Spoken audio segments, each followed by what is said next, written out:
Hello, everybody. This is Dave Robinson here, the father of geologist Daniel Cornelius Robinson. Thank you guys for watching this video.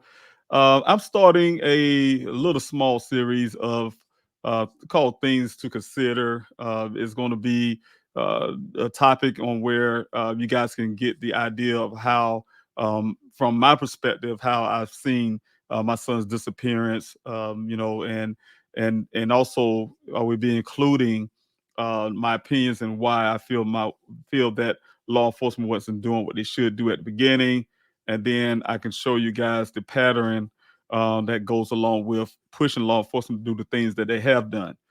In my son's case, had I not done some of the things that I have done. So again, I'm going to start with tonight. This today, I will be starting with my son's vehicle, the crime scene. I have a reason why I want to start there and then start working my way in different places. But the crime scene where the Jeep Renegade was found, I want to talk about that and tell you guys what I've seen when I first saw Dane's vehicle through the pictures that law enforcement have given me. The one picture they started with, I will not showing that, but I will show you the other pictures. But that one picture is what caused me to think what I did when I saw that scene for the first time through pictures, and then also from the pictures that was given to me by law enforcement after. So again, you guys, this going to be a little small series of things consider, and like I said, I'm going to talk about the crime scene. So I'll see you on the other side.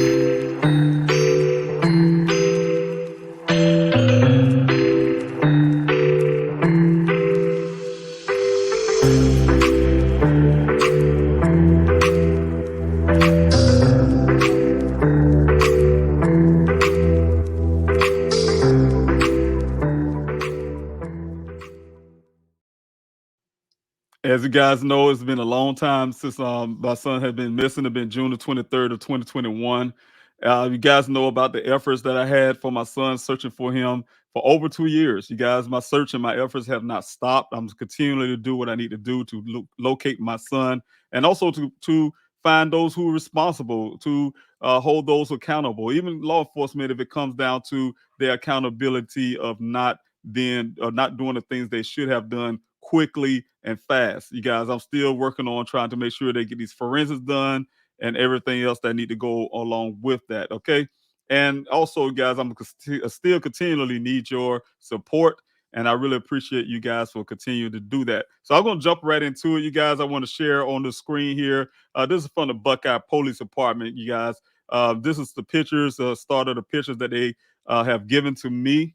You guys, I was able to secure a meeting with Chief Larry Hall on July the 21st. So a few days after the vehicle showed up. You see the date here on July the 19th. On the 21st of July, I was able to get a meeting with the Buckeye Police Department Chief Hall with all his entire staff, you guys, where I asked for these pictures. And I asked for everything. I asked for all the pictures because you guys know that at the beginning, like I said, when their vehicle showed up, they pulled me to the police station. Detective Biffin brought out 3 items that he threw on the trunk of his vehicle. They let me inside the building, but threw it on the trunk of his vehicle and showed me. It was 2 maps and 1 picture. And when I got into this meeting, you guys, on the 21st, I was upset because Chief Hall was using all these plurals. So yeah, we took pictures of everything that we did. We took pictures, this, that, blah, blah. He kept using the word plural, so it made me upset. I was like, well, I only have 1 picture you guys gave me. I put it out to the public, to the news, so they can put it out to the public to look for Daniel Viggo, or they have any information, that type deal. And like I said, in that meeting on the 21st of July, I was able to get Chief Hall to promise me these pictures. So he told me that after Detective Biffin finished writing a report and also getting the pictures together, they would put it on the flash drives, and they did that, and that's how I got these pictures.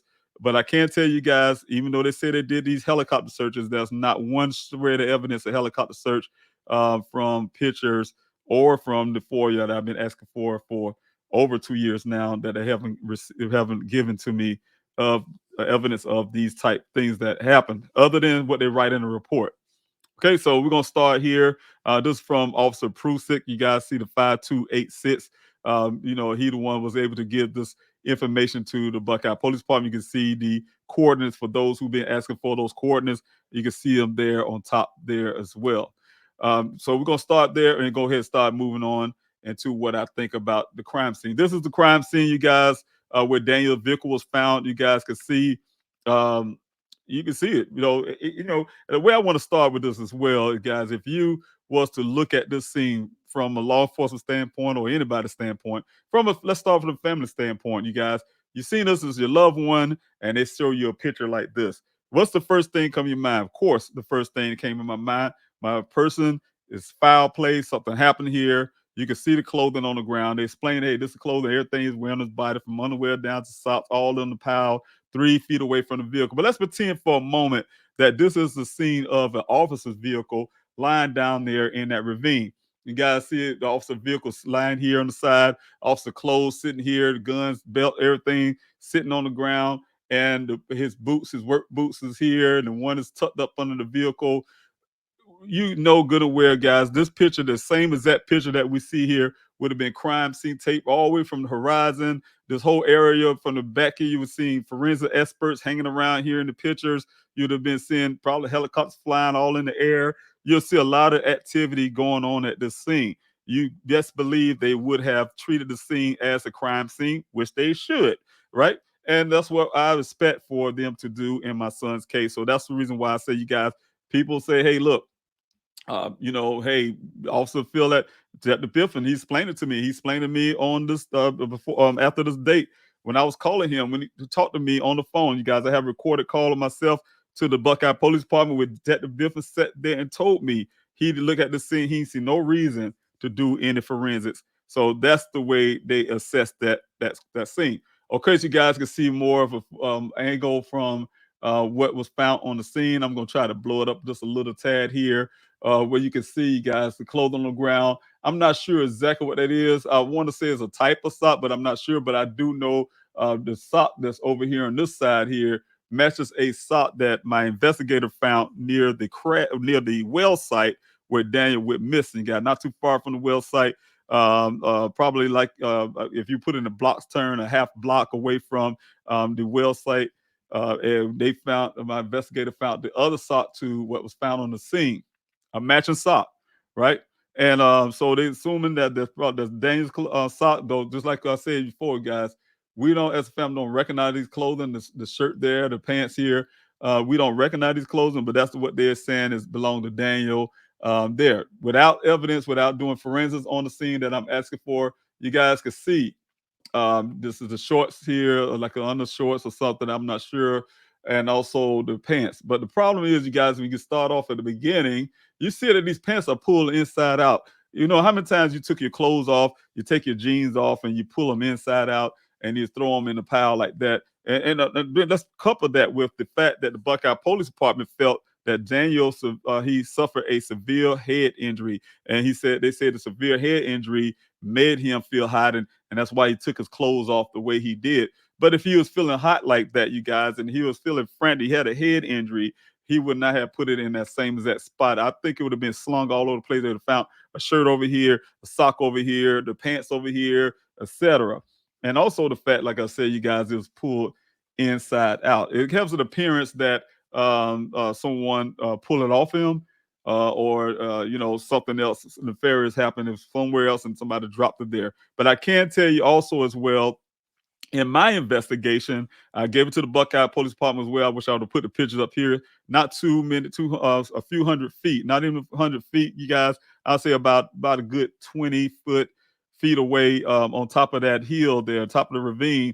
I found cattle rope. Cattle rope was like as if somebody, and then the end was cut, you guys, and also was in the shape of like a noose, like somebody could have tied something and put it together. Now I have since then they made that rope disappear. I took the pictures of it because I wanted law enforcement to collect those. Those are evidence around the scene. It disappeared, but I do have photo evidence of that. You guys, from that area where this clothing and everything was found. So again, if you guys look at all of this right here, if you see this and this is your loved one, there's an officer, we automatically know that something nefarious happened here. Okay. You guys can see the boot on one side of the vehicle, and then I'll show you later about the boot that's found on that side of the vehicle. I want to talk about the damage of the vehicle, so I'm going to go forward and talk about the damage.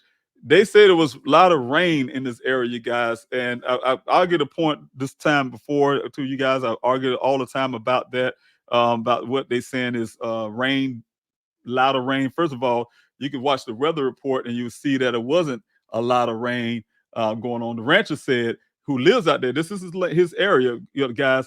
It wasn't a lot of rain at all.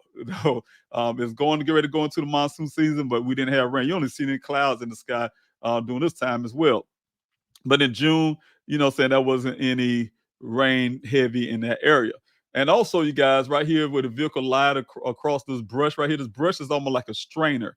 If you was a volunteer and my searches out there for those weeks, you guys, it's been 49 weeks of desert searches I have put out there in that desert with volunteers, a grassroots search that I created.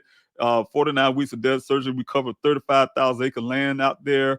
But guys, you can look at this. Like I've been saying over and over again, it's like a strainer.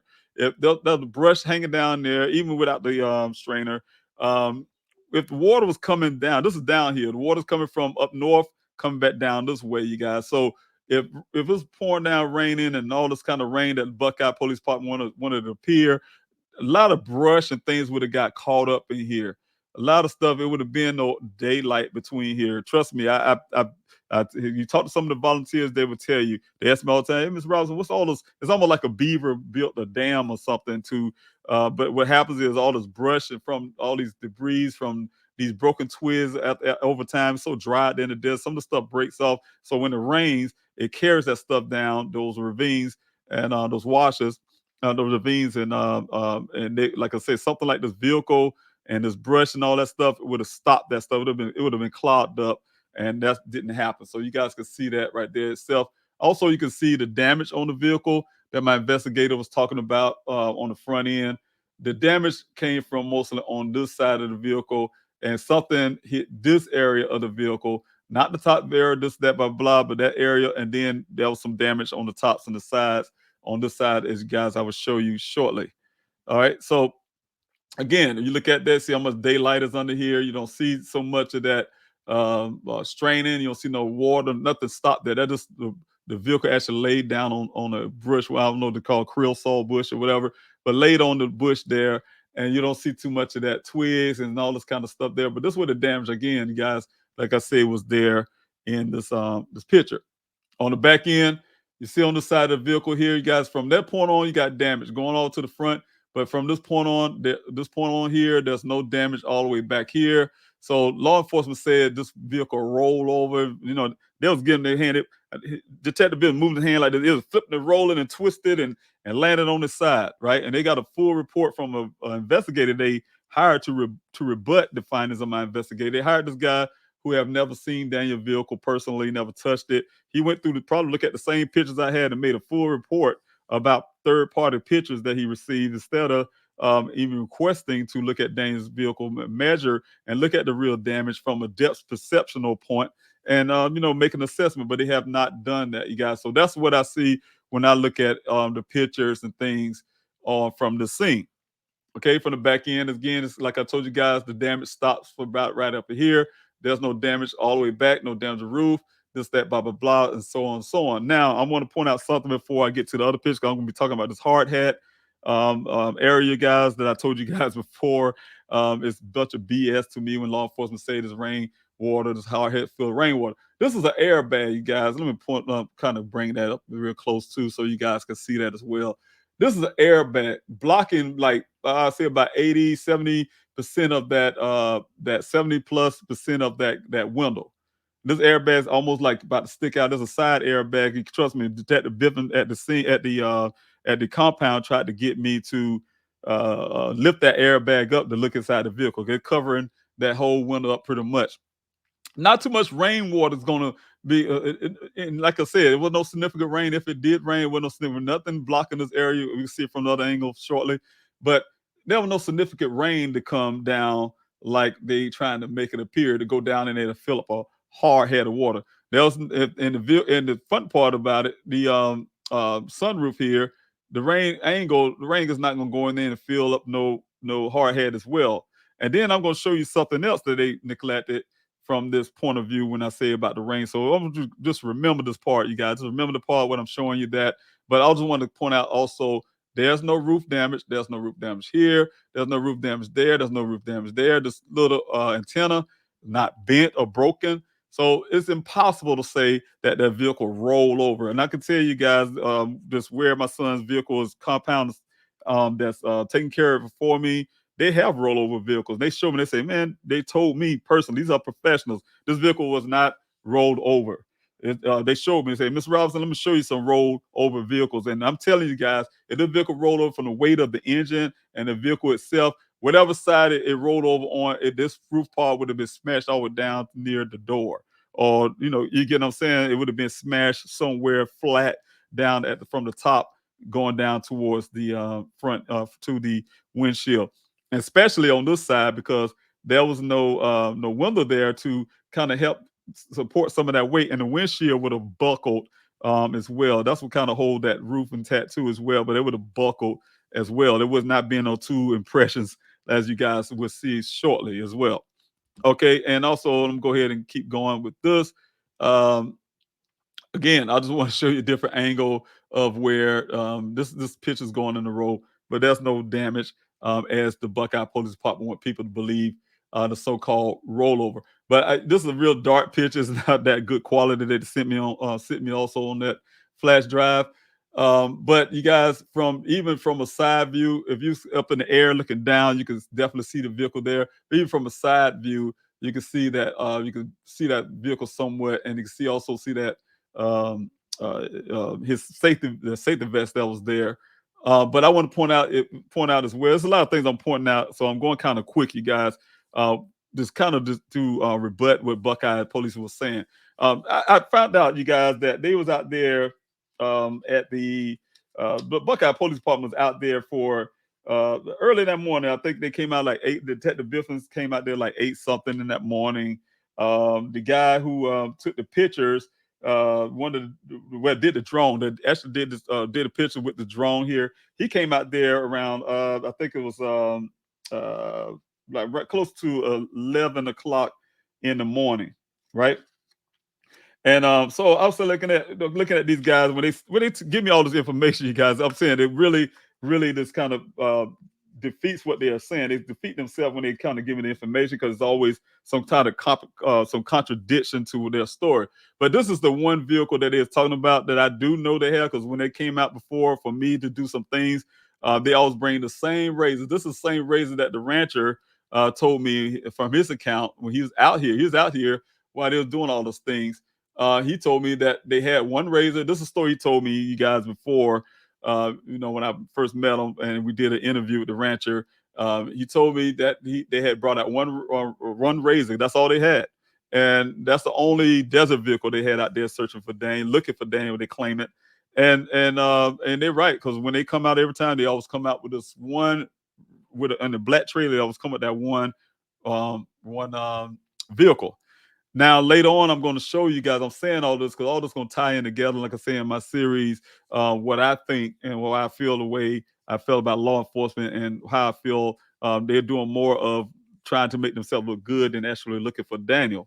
And the things they have done is only been brought on because I have been pressuring them since the vehicle been found. You guys have been, like I said, I got public attention. I was able to get Daniel's case on a national stage, and that put a lot of pressure on them to do the stuff they did. So they're bragging about things they did after they was pressured to do so. Because if not, I would have left here when they gave me that vehicle on July the 19th, on July the 20th, and gave me on the 20th when I met Detective Biff and had that meeting with Chief Hall. They would, they would have just dismissed everything. They would have pushed me on out of here. You guys pushed me out of Arizona, and it never nothing done. Y'all guys nobody would have heard about Daniel Robinson case. It would have been no Daniel Robinson case if I would have left after the 21st of July when Detective Biffin gave me all of that stuff in evidence bags marked for safekeeping. I would have took all that stuff to South Carolina and would not fought for Dan to get on the national stage. They wouldn't have done the searches that had been done. All the stuff they bragging about on their report was stuff they did when they got pushed to do so. And that's the reason why I say it's important, you guys, to continue supporting me, continue to sent out these letters that I have on the mail-in protest, etc. I talk about that all the time, and that's the reason why, because things like this come out of, you get law enforcement to do the things that it's supposed to do. Because without it, hey, they would have called it a cold case and it would have been just that. Now, I'm going to show you something I saw from this scene. My investigator, that was the two ways that law enforcement try to say they give you a model from a guy who they report, their investigator who have never seen dangerous vehicle, never touched it or examined it or anything, says from his assessment saying the vehicle came straight down and try to go down into the ravine and then hit the other side and did the flip and roll and whatever the case may be, roll over, right? So if you look really good, you guys, I'm gonna show you, excuse my voice, show you guys what I've seen. My investigator had two things. You can't really see it here, but this tracks that goes right across here, and that's where the vehicle pretty much rolled to go down into that area. Missed the um it's a burnt up cactus or something like that. That's what so one story would have been. But you also can see these tracks right here, right, you guys? And this would be what I guess the Buckeye Police Department try to say the vehicle's travel point. What I see, if you guys look at it really close, when I look at it, I see that this track stops, right? They don't keep going. These tracks stops right here. Stop right here. This is the point it stops. This is the important part. Then when you're on the scene, because I've been on the scene, you guys, these 2 points here are so narrow. It's the size of like a desert vehicle or something like that, some type of vehicle. And if it is, if you guys look at the track here and the track here, you can see how those two, let me see, let me go back down a little bit more and then kind of drag it back this way so you can see it even better. These two, look at the distance between these two. But if you look at here, it looked like something stopped there or could have backed down in here, and then they had, kind of spin their wheel to get back up the hill, spin their wheels to get back up the hill, right? Because this is, like I told you guys, this is a 20-foot drop. It goes down. It don't look like it. The picture is deceiving and make it like it's a straight flat surface. No, it goes down. Just go down into 20 foot down into that ravine. And so that's what, again, proved my point when I say this investigator, the so-called had this so-called investigator, he make an assessment about my son's case, which I'm not going to allow, that they have in their report. He did it by pictures, and you guys can see how pictures can be deceiving. Excuse my phone. Guys can see how pictures can be deceiving, because when a person look at this picture, they say, "Hey, that looks kind of flat terrain." No, it goes straight down, like I said, it's a straight down shot down into that ravine. And so you guys, like I said, it's a 20-foot ravine. This is downhill. And like they came down a little bit, and like I said, spin back up. They're spinning their wheels to try to, I guess, pull back up out of that ravine. Once they, I feel, could have stopped right here, let the vehicle out, and then go back up. Right. Let me go back out of here. All right. And so again, you can see some of the trade view look really good. You can kind of see the tracks over here on the side again. But you look on this side here, there was a saying my investigator felt that it could have came traveling back on this way to go down in there, but it looked real good. There was nothing there just to actually factually say that it came from that direction. So we're trying to figure out the direction that was pulling. The only place I could see, like I said before, is that the vehicle could have been, if we, what my pension is, it's been towed there, dropped off, and it went down in that area right there. And that's when it been pushed over. And I'm gonna tell you the reason why I feel like it been pushed over from that point. Once it got down in the ravine, while it's pushed over to the pasture to the side. And I'm gonna point all of that out to you guys. Let's see here. Go past here. There's some more of the pictures there, and then I'm going through because they have different shots and stuff like that. But you guys can see that they have kind of MIA in this area. But this is where they have some kind of drone. That's where they had their drone. They're gonna put a tent up. You guys see the other pictures I have. They have put the drone up. Again, you can see this tracks a little more clearer, you guys, where all that stops. They don't go all the way down. These tracks stops here. You just see this bush here is not damaged. So whatever it was stopped by right here. You can see that kind of smashed down. So it kind of, whatever it was put in that area going down to that way. And I can see, only way I can see that is the vehicle coming this direction off of something. But whatever it was that was pulling it, dragging it, the wheel spinning to come back up that hill. And that's the only logical thing I can see from my point of view. Right.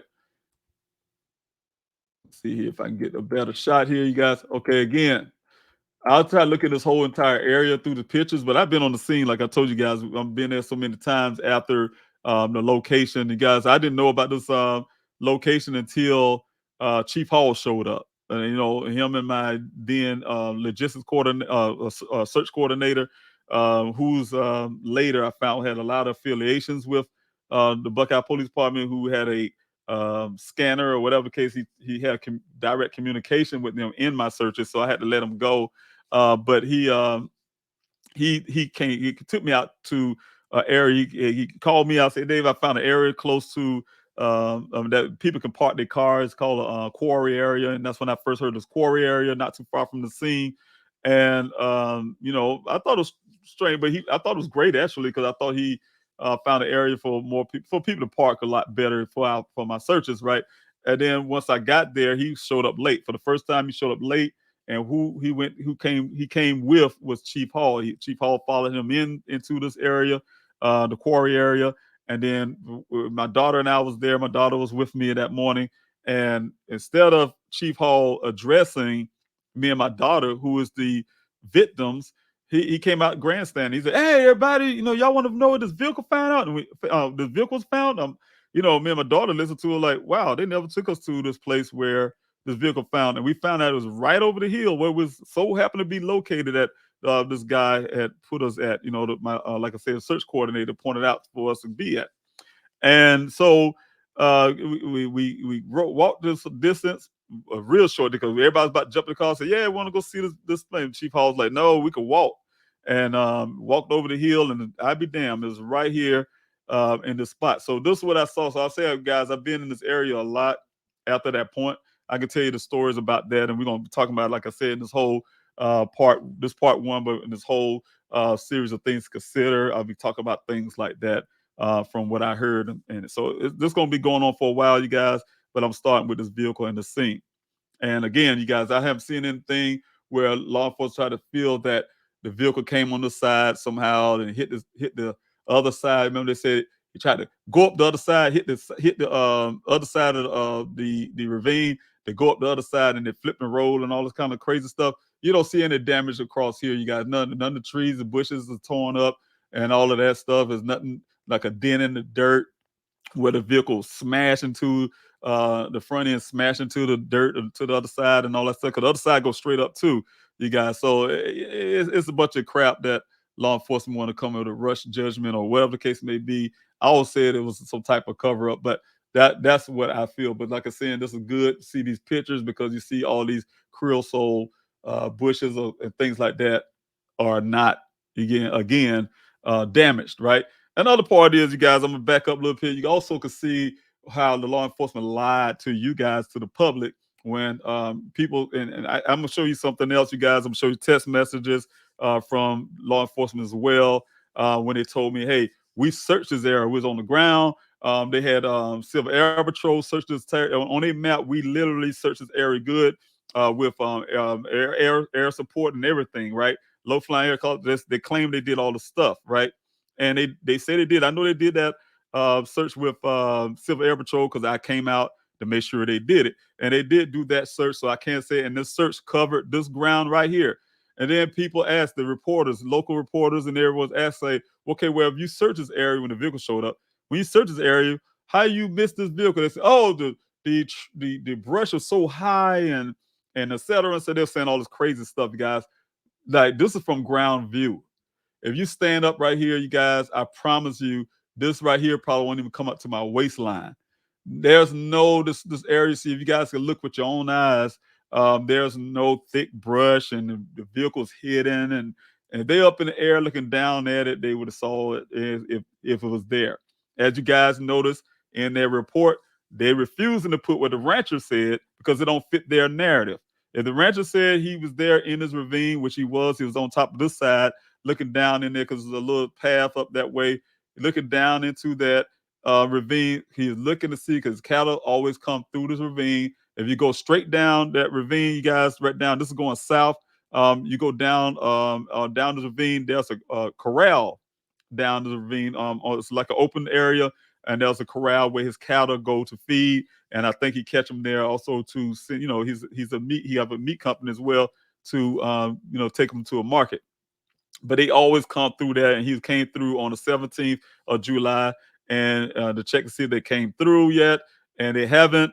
Came back on the 19th, and the vehicle was here. But they don't want you guys to hear that testimony in their report. Why? Why is they refusing to include his what he saw? But they include this woman, Caitlin, text messages from her own uploads, and take it as gospel. They take Ken story as gospel as well, without question, because all that stuff fit the narrative. The woman fit the narrative that Daniel has some kind of mental problems or something going on emotionally, and he just wanted to offer say, oh, he sent a last text to this girl and said the world is this and that, blah blah blah, some stuff. How we know Daniel sent that? You know what I'm saying? So the thing is, she's saying that's what came on her text message. And again, I guess to tell you guys, her text message do not match. And you got to accept this questions, good. We're gonna talk all that kind of stuff about how Daniel's text messages don't match what she had put up there. The records, Daniel's records do not match what she says on there with the timeline. I'm saying the timeline, and you got to ask yourself, question. Say we found deleted text from Daniel that matches what she says. Where is it? Why it's not in your report? Because it don't exist, you guys. I've been through the phone; it don't exist. And the Tempe Police Department been through it; it don't exist. Only place they saying it exists is on their report. I mean, on their report. That's it, and out of their mouth. There's no evidence of that as well, and they would not put it in their report that it was there. Put his copies because they know. First thing when they do it, I'm gonna pull out that phone report and then show how they falsifying their documents. All right. Again, we're gonna talk about that later.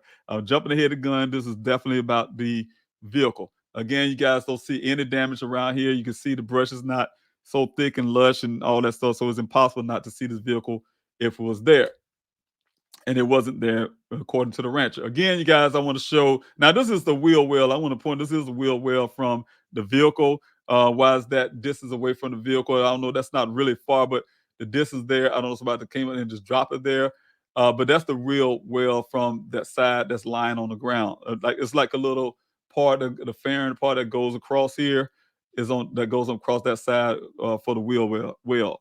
I want to point out also again about this air daylight. See the daylight between that vehicle and the ground. There's no brush getting stuck up under there and things like that. So again, there's no damage on this side of the um, ravine that suggests the vehicle came down and hit the ravine and started flipping over. Because you go see the glass right here, flipping. The glass fell out, I guess, and it landed on this side over down this way. The glass over here and the vehicle over there. The glass came out kind of way that way and then went over here and all. It's nothing that matches. Like my investigator said, the damage do not match the terrain. It do not match what could happen there, etc. Okay, that's the picture of that. And guys, you see, look around the area, you don't see any glass or from the vehicle and things like that. You can imagine if it was supposed to be in some type of violent crash, there would have been debris all over the place. Saying we see that all the time on the road. You guys on regular roads, you'll see accident. Two cars hit each other, or a car hit a pole, or whatever the case would be, and there's debris. You got to drive around a headlight or something out. You guys, there's also something on the ground. You don't see none of that around in the scene. This didn't happen here, you guys.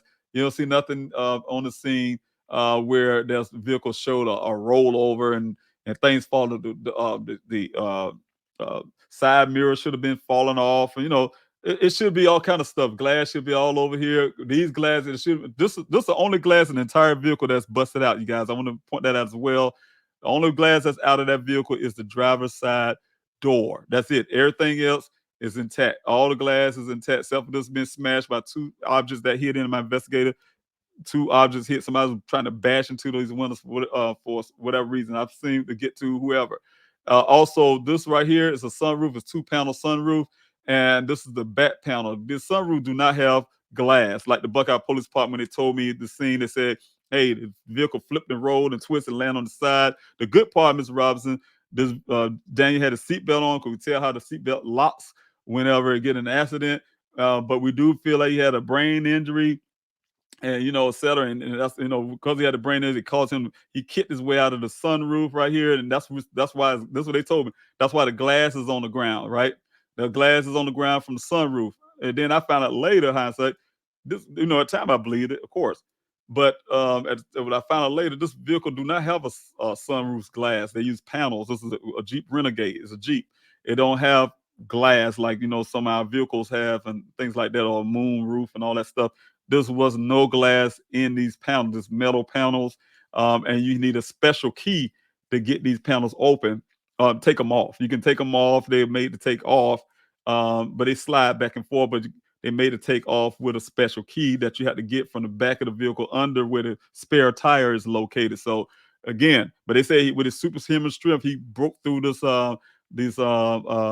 panels that was locked panels and kicked his way out of that. And he got out of the vehicle and he thought it was hot. He walked up this ravine, thought it was hot, and threw his clothes on the ground, and all the stuff, right? But I'm gonna point that out to you guys too as well. Let's see here the panel, but I'm gonna go to the pictures again, you guys. You're gonna see the scene uh for the first time really close, and I want to point this here. It's the sock. This is a sock that my investigator found a match to. He found the match to the sock. Like I said again, you guys, that was not far from that well site that he allegedly went missing from. But I'm gonna talk about that too because we have evidence to say that, hey, was he even at the well at all? And I'm going to point those things out to you, just so I call it, you guys, things to consider, because I'm going to talk about some stuff. Also, this is the safety vest that they say belonged to Daniel, and that he was wearing, that Ken claimed he was wearing that morning when he went missing. And there's a shirt, more like a tank top type deal. His pants turned inside out under the undergarment. I don't know exactly what that is. Almost like a lining that comes out of a shoe or something. I'm not sure what it is. That's why it's still shaped like a shoe. But I'm not sure what that is. I never got an indication exactly what that is. But it is a sock here, and it's missing the match because the match was found, like I said, you guys, over there near the well site, right? And like I said again, the pants is turned inside out. Let me see if I can pull that up this way. There's a boot sitting over here that's supposed to be belonging to Daniel. I want those things processed as well. All this need to be processed, you guys. We want to see if that's Daniel's clothing, somebody else's DNA on there, etc. Whatever happened, we need to see what happened. Also, I'm pointing out, you guys, if you imagine this clothing been out there for 30 days, you would like to see, and they said it was raining hard too. It was raining and so much rain that the hard hat's filled with water. Why is this looking so fluffy? You ever seen clothing, you guys, where if you was to I want to put that. Let's say you took you fell in a pool and you had these jeans on and you took them off and you threw them on the ground, and they just stayed the way it was when it was soaking wet, and then when the sun come out, it dry.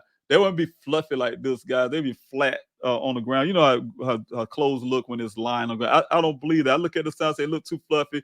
The other part is the clothes pull inside out, pull inside out. You know, he taking his clothes off, pulling them inside out. No, I don't. I don't believe that. Those clothing right here have been pulled off of somebody. You guys, again, not only this, you guys, for this whole scene and this whole area where Daniel went missing. I told you guys before. My team and I, and my searches out there. We was out with the we had a aircraft to come out, fixed wing aircraft to do some searching for us. And while we was there doing that, the aircraft located some clothing on the ground near the well site, you guys, near the well site area. Found some clothing on the ground in the same manner as this clothing that they say belongs to Daniel was found.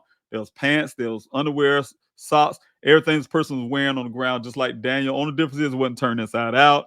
But the pant size was a really big, guys. Roughly, he probably weighed about 250, close to 300 pounds. But that was his clothing on the ground. We turned those things over to Buckeye Police Department. You don't hear that in the report, you guys. So I'm saying they're being very selective what they want. And at the time, we was thinking hopefully Daniel got hooked with some serial killer. We say, hey, maybe a serial killer out here, being that we already found some human remains, and also the fact that, like I say, other clothing was found in the same manner that Daniel clothing was found at the scene, right? So again, I want to go on this end where, like I said, you don't see any brush stuck up here under this vehicle.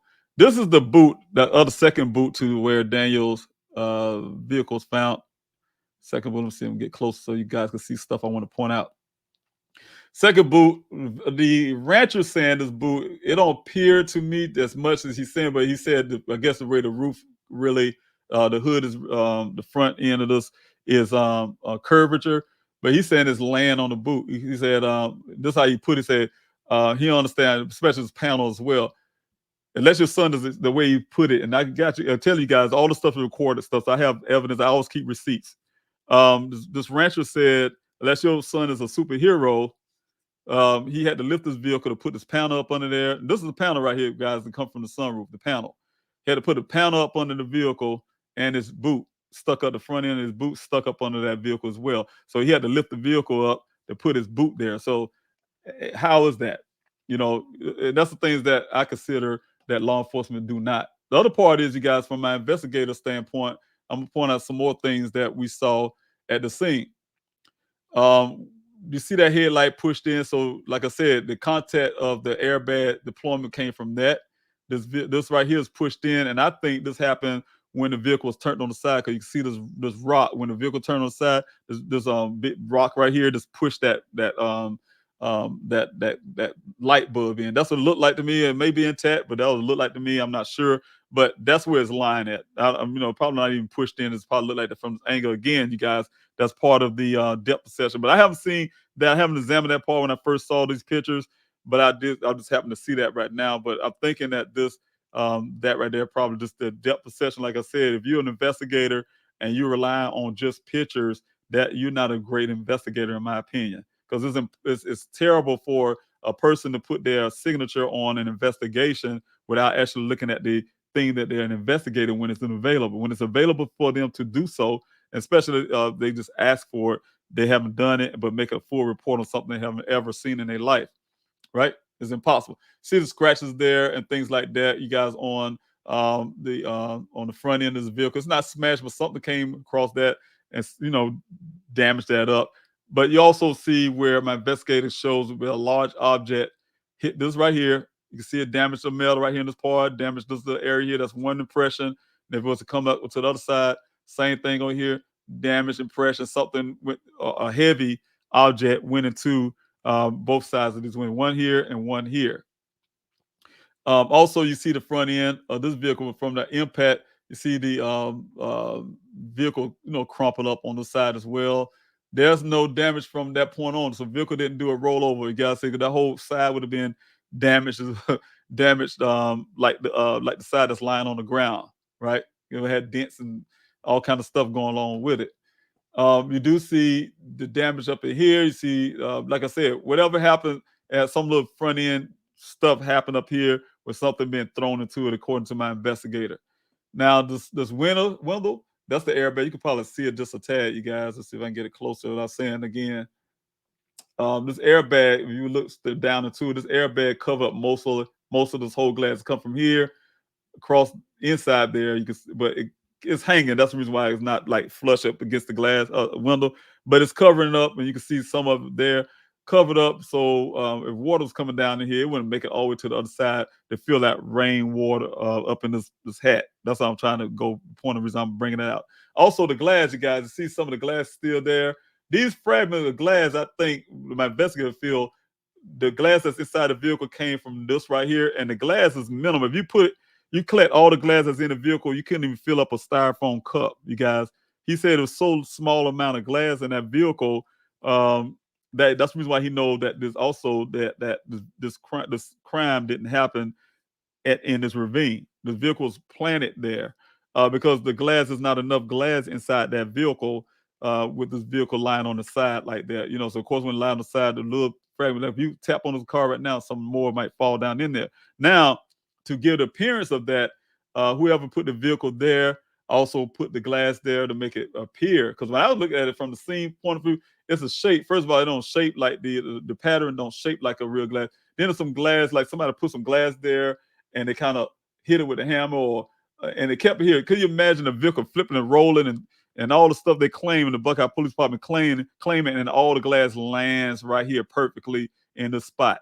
You got one, two little pieces there, but all the glass lands right this spot. It could have been from when they carried some glass and brought over here, dropped a little piece, put over here, and I don't know. But the whole point is, you guys, you can look at that and see that there's no way that this glass came. My investigator said this glass do not even match the glass on the driver's door. It's not the same type of glass, but it is a vehicle glass, but not same type of glass.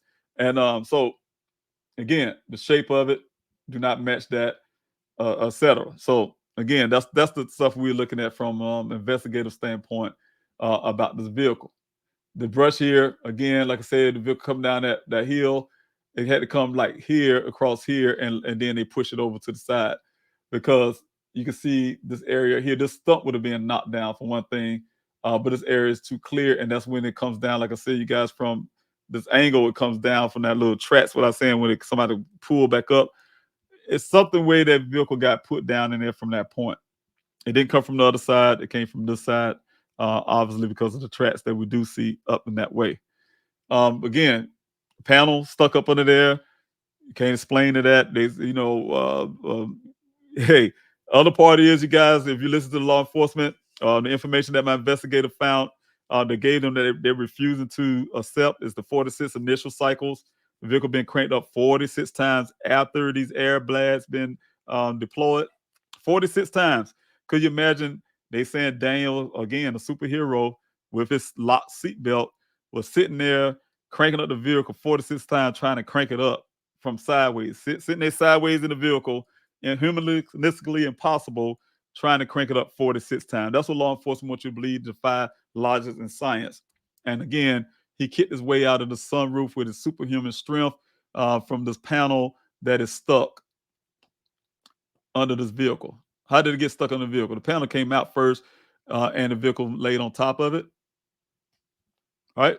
It don't make sense. Things just don't add up with that.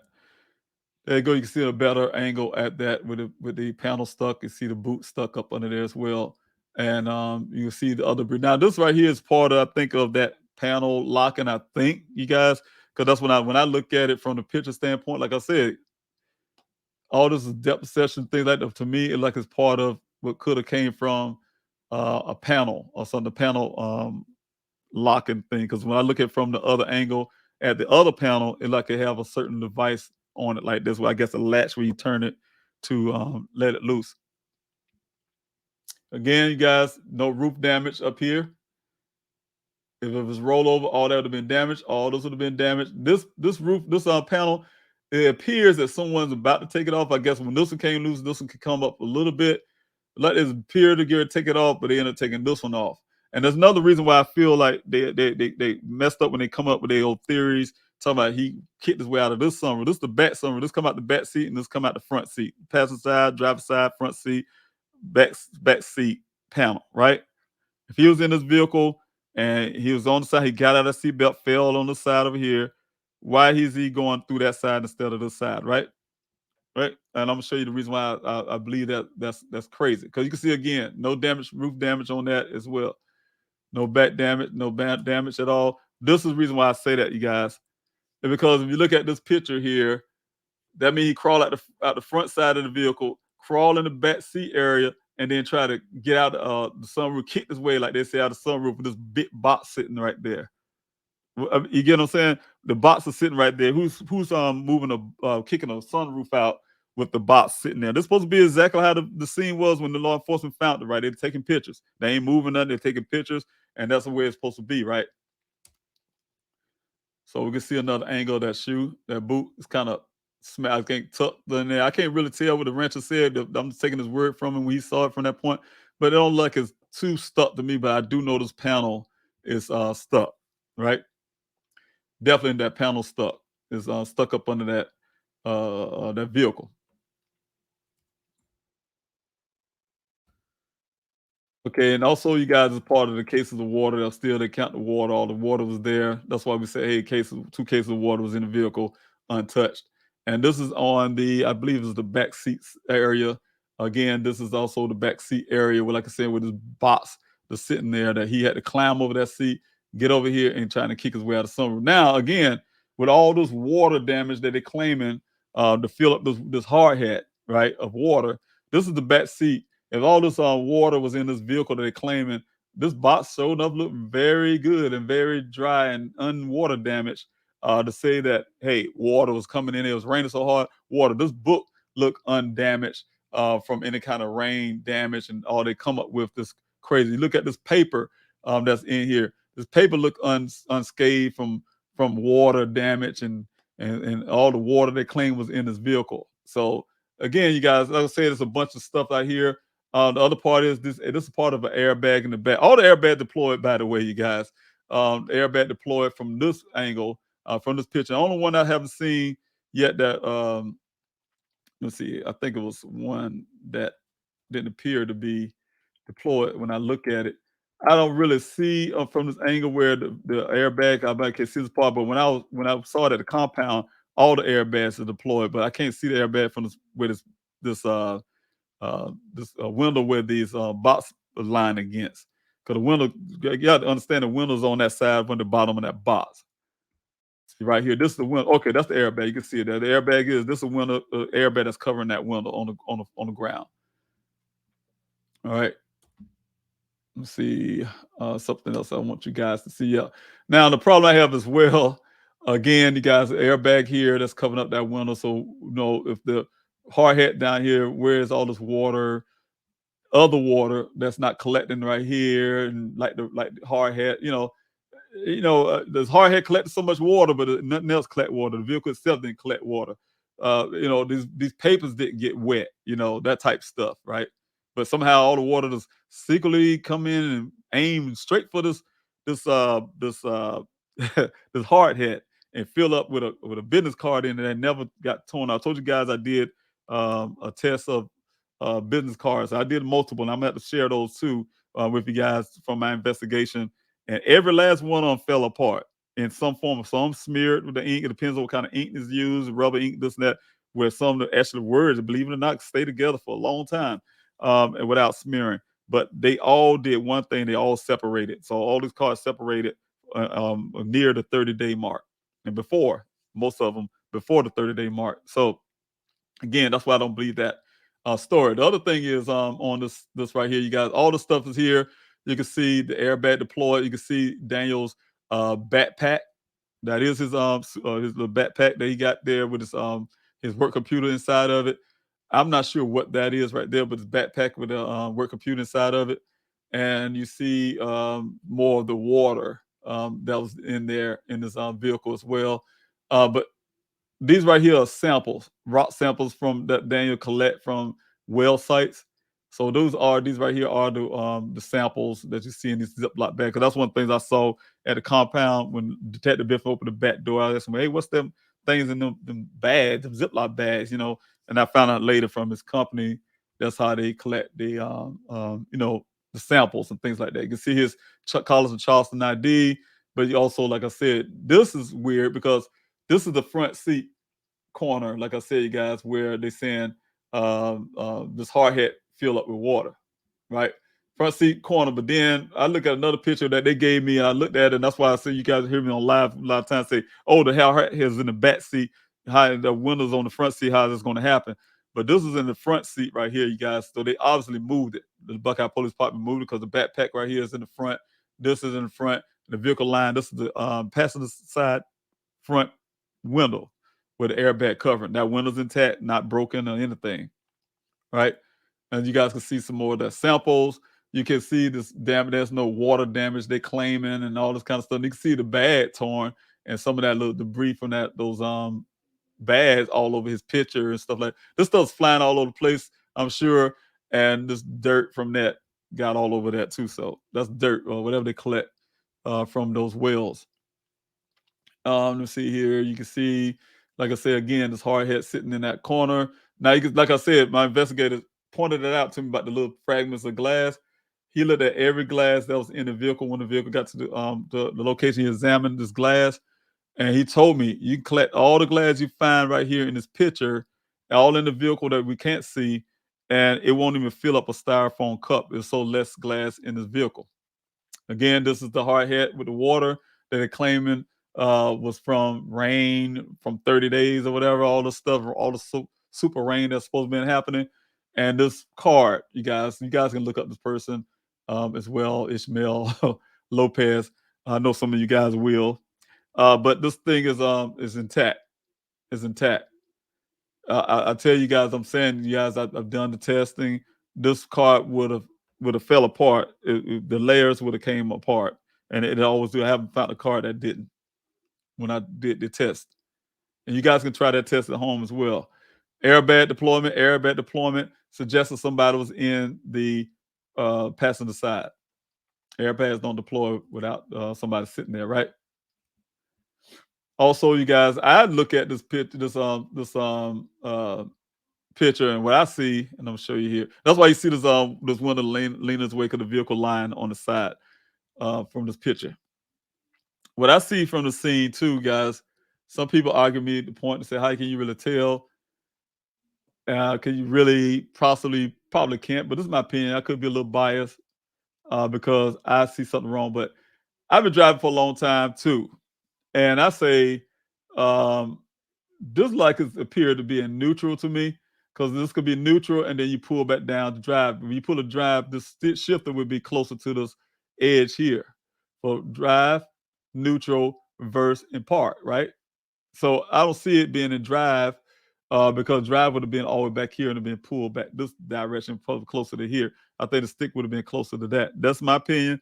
It's hard to really tell with this picture. I say, man, I wish it was. I wish this vehicle had, them little orange little things that's there. When they took the picture of this and they had a little orange thing that really give the indication where this vehicle was in drive or park. But I really believe it's in neutral. I really believe that. Okay, and this is the airbags deployment, airbags right here, like I said, from the window, the passenger side. So you got airbag deployment all over this vehicle. Again, this is the back seat behind the driver's side. Looks pretty decent. The box again, that's leaning out the window there, no damage. This one I think they start moving things around because you're gonna later see that this hard hat and everything that was in the front, and they go, okay, you can see the bag a little bit better that the work computer is in. I'm not sure what this is. I'm still trying to figure out and determine what that is, but I'm not sure. You can see the damage a little bit more here, depression there, boot again. All right, you can see this right here. Like I said, that's what I'm saying, you guys. None of this matched on the other side because that would have been. You could tell it came in contact with something with all that dirt and things like that. It came with contact with something because you see all that mud and dirt and tucked in into that vehicle in the front end. Now, but he feel that I'm saying, which I had the other scene. He feel that the major impact came from that other side where I guess was a rock, but that didn't stop. I'm sure this side from hitting whatever it was either, right? But you see all the brush and dirt and things like that too. Oh, there we go. Right here. He said this was the brunt of the damage was. Of course, it came across this whole thing. You can look at that and tell, but this is the brunt of it because they even had this um, metal red pin or whatever bent upward. So it came in contact with something like that.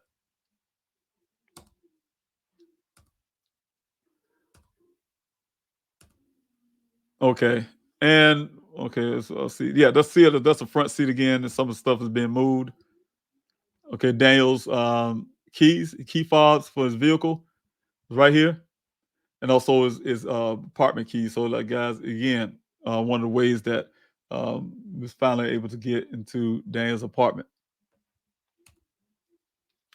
Now you can see. Remember that hard hat was right here in the front, but now it's right here in the back. This is an NYPD bag. I don't know where they because it wasn't in the back on the other pictures at the front. So they must took it from under that stuff somewhere and stuck it out here because none of that stuff was there. This you see this hard hat, they wasted some water there. I don't know if to say, oh yeah, that's where the water damage. You see the water on the thing. That obviously, the voice said water wasn't there before. This ID wasn't there, that one there. So I'm sure they must have moved that to take pictures or something. I'm not sure, but I know that was in the front. So I look at this picture first, you guys, and I was saying hey, in my previous lives and stuff, the hard hat was in the back seat because of this picture. Laptop that was found, like I said, work computer inside his bag. I will not be able to tell you the other things that was in his bag, but you can see his Carlson Charleston ID, school ID that I'm sure he looked up to. He was really proud of graduating from that school. His cell phone, you guys, was found on the scene. The Buckeye Police Department says in their report that the phone didn't have no service. Right on the 23rd, they did. It had service all the way until late, almost to the 24th, because my family and I, we called the phone. You know the difference between when phones ring, that means it has service, the battery's on. It rings, rings, rings, rings. You probably get several rings before it finally go to voicemail. It's been doing that for a long time. And then finally, when it started just going straight to voicemail, we knew that most likely the battery was dead as a family. So we were calling, and the phone was ringing, so we didn't have no problems with that. So it did have service. Again, you guys, there's a seatbelt hanging. I guess what they saying the seatbelt locked in that position. That's why it's still still hanging. It didn't retract back in. Let me see here if I can zoom in. Some people asking me, say, well, the seatbelt look, it was locked into the thing, but no, you can see the little pin there. It's hanging. But again, you still do not see any indications of it. You know, and that's what I'm saying. I'm pointing out this water stuff they claiming. No water inside this thing here collecting, no water damage there, no water in this well area here collected. You know what I'm saying? So it wasn't raining like that, you guys. There was no water in that vehicle just running. And again, when I look at the shifter from this angle as well, it looked like it's in neutral to me. It was rolled down in that ravine. See if I can go here.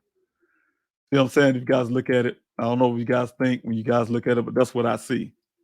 So I've been examining these pictures and look at certain things when they gave it to me. I spent a lot of time in my hotel room to look at it. And to me, they give it the impression of being in neutral.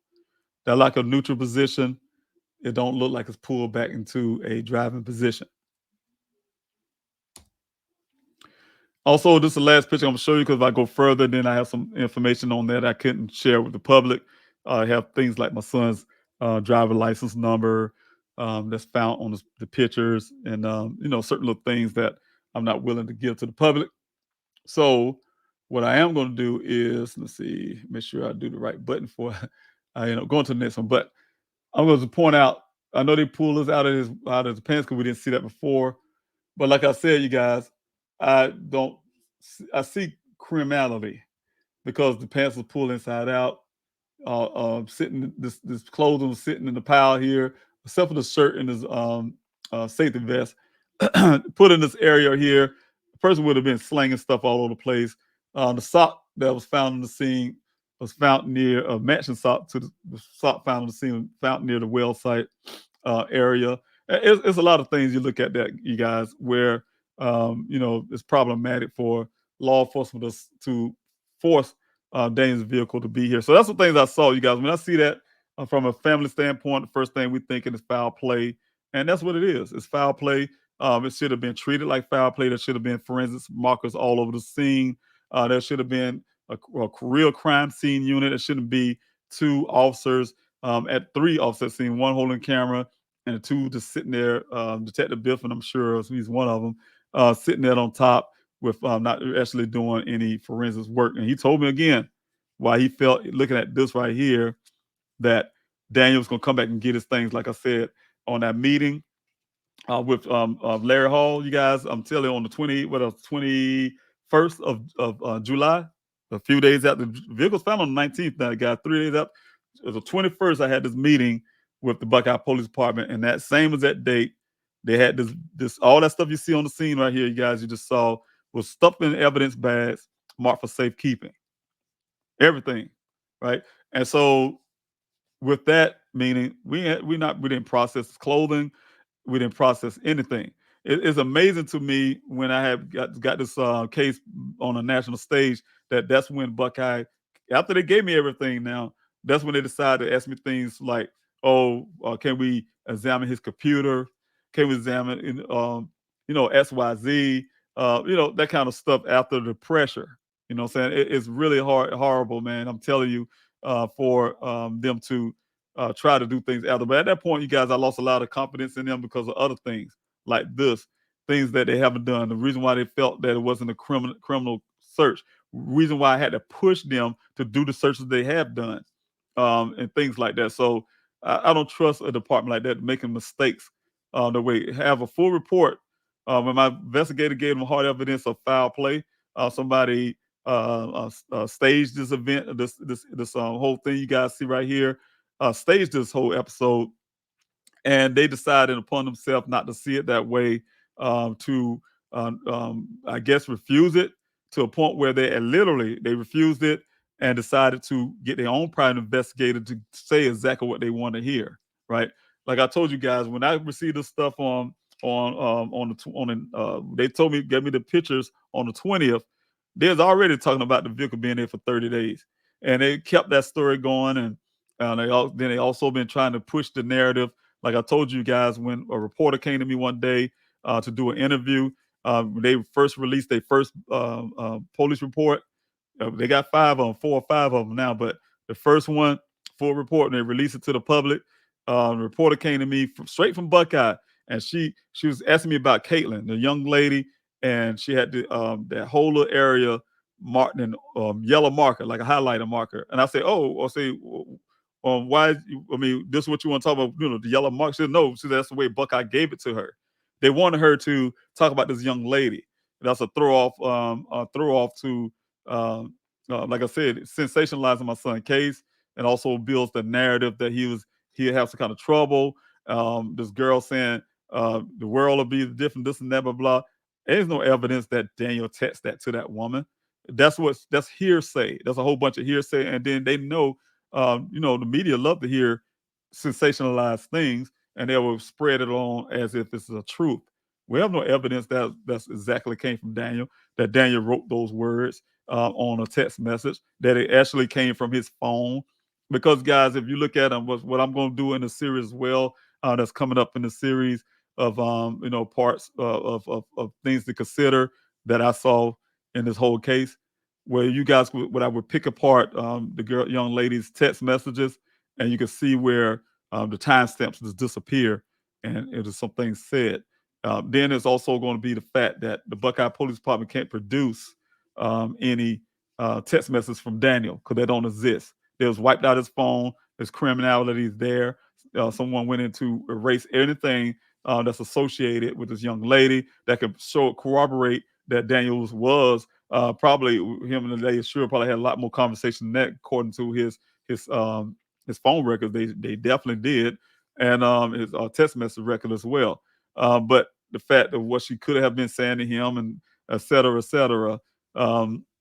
it's not there. So we don't want no selective things put in the report. We want the full truth, and that's what I'll be pushing. But I'll be talking to guys so things that you can consider when it comes to Daniel's case, and the reason why I'm pushing so hard to get those answers, and the reason why I don't have any faith in the Buckeye Police Department.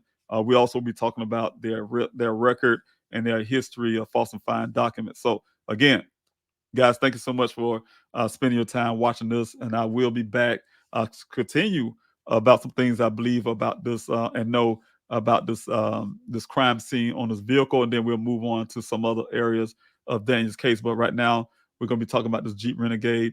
We'll be talking about the 11 additional miles of the 46 initial cycle, where those things came from my investigator. When we found those things, I'll be showing you some documents that will show you some information that you guys didn't know, that I can open up to the public, and that law enforcement know. But they should know anyway. If they don't know, then it's bad for them. It shows you the kind of work they're doing. But I'll give you the information that was found in the report, and then I'll also would tear apart this Canton report from the Buckeye Police Department. They're a private investigator again, who have not seen Daniel's vehicle or examined it in any kind of physical way, but utilizing pictures like I've done right here tonight, things that I can't see from depth perception. Like I said, that rock light, I could push the headlight in, but you look at it from another angle, the headlight is okay. A young man was doing a live one time, and he's talking about the red transfer paint on the passenger side. We'll go through that too as well, you guys. And he saw one picture. He said, "Is that the same vehicle? Because on this picture, there's a red transfer paint. Then on this picture, it's not. But that's because it's pictures. Because when you look at this picture from a certain angle, because of the way the damage of the vehicle, the curvatures, the red transfer paint was hidden. But when you look at it directly, you can see the red transfer paint. So that's one of the reasons why I say it's important for an investigator, a real investigator, to look at things the proper way especially when it comes to a missing person report when somebody's lives at stake. I don't believe this investigator that they have did the right thing. He showed that some unprofessional work when it comes to making a full assessment of a vehicle he have never seen in his entire life. Never seen. But so again, you guys, I will be tearing apart everything I can, and let you guys to consider the things, saying that I want to show you guys things to consider. Again, this is Dave Robinson, Father Geologist Daniel Cornelius Robinson. Thank you so much, you guys. Don't forget, you guys, please go to pleasehelpfinddaniel.com for ways that you can help in my efforts to locate my son. If you have a tip, you guys, please utilize the tip line. That's 24 hours, 7 days a week, live operators to take your tip. And, saying, again, they're very courteous. They allow you to be anonymous if you like. If you don't want to talk to anybody, you just text the word tip to the same number. And, the form will come up and you can still remain anonymous. I received an anonymous tip the other day. I'm talking back and forth with a person right now. I don't know who this person is. But they gave me a great tip that I'm going to look up, working on right now and getting information about, waiting on their response. And so you guys, like I said, I don't know who this person is, but they stand anonymous, but they are willing to have a discussion with me. So I'm really, really happy about that. The number is 844-602-0660. See it on the bottom of the screen. You guys, if you want to contact me direct, that's the public cell phone number on the bottom of the screen, 803-200-7994. Or you can reach out to me at pleasehelpfinddaniel@yahoo.com. You guys, if you on YouTube, please, or any social media, please like, share, subscribe to the YouTube channel as well as all the other platforms. Please share, like, and of course, you only can subscribe on the YouTube. But guys, I need all your help that you can. Please, also with the flyer distribution, please helpfinddaniel.com. You can download those flyers and print them out. That's a form of donation because I know you're utilizing ink, and get them out to your community, as many people as you can. You can also request flyers from me from Please Help Find Daniel. Same information, you guys. Please Help Find Daniel at yahoo.com. You can request flyers and I will send them out to you. Again, I truly appreciate everybody. But one thing I want to point out before I go, you guys, and I haven't said this in a while, I really need it because I have a new project that I'm working on. If you guys can please, if you're willing to help me in some of the endeavors that I have, because I'm really trying to do some advocacy work. If you guys have different skills, whether it's uh, skills from doing things on YouTube, like YouTube creations, to marketing, to I'm just anything, you guys, that you think can help me in my efforts to find my son, and also to advocate for others, for other families. I'm ready to fight, you guys, this situation that we have in this country of missing persons, and I need your guys' help. So if you got any skills and things like that, please go to pleasehelpfinddaniel.com, you guys. Pleasehelpfinddaniel.com, and volunteer in other ways tab. You can put in your information.